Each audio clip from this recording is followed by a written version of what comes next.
السلام علیکم سامعین، آج ہم آپ کو بتائیں گے میر صادق آخر تھا کون اور کس وجہ سے مشہور ہوئے۔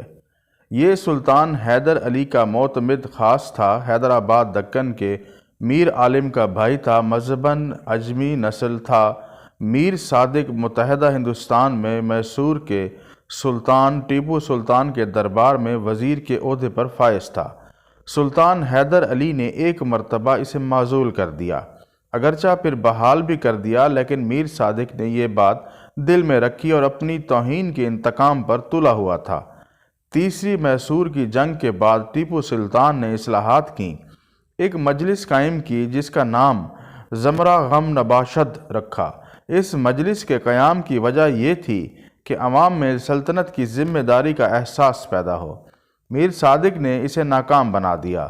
میر صادق کے اثر و رسوخ کا یہ عالم تھا کہ وہ سلطان تک کوئی خبر ہی نہیں پہنچنے دیتا۔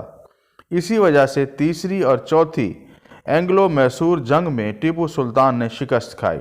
میر صادق کے بارے میں یہ مصدقہ اطلاعات ہیں کہ اس نے ٹیپو سلطان سے غداری کی اور سلطنت برطانیہ کا ساتھ دیا۔ سرنگا پٹم کے محاصرے کے دوران آخری دن 4 مئی 1799 کو انگریزوں کی آمد کی خبر سن کر جب ٹیپو سلطان ڈگی دروازے سے باہر نکلا تو میر صادق نے دروازہ اندر سے بند کرا دیا۔ اس غدار کو خوف تھا کہ سلطان واپس آ کر انگریزوں سے صلح نہ کر لے۔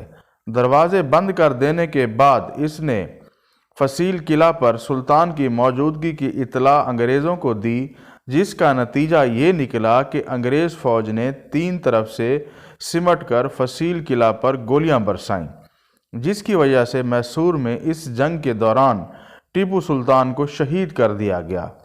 اس شکست سے اسلامی ریاست میسور ختم ہو گئی۔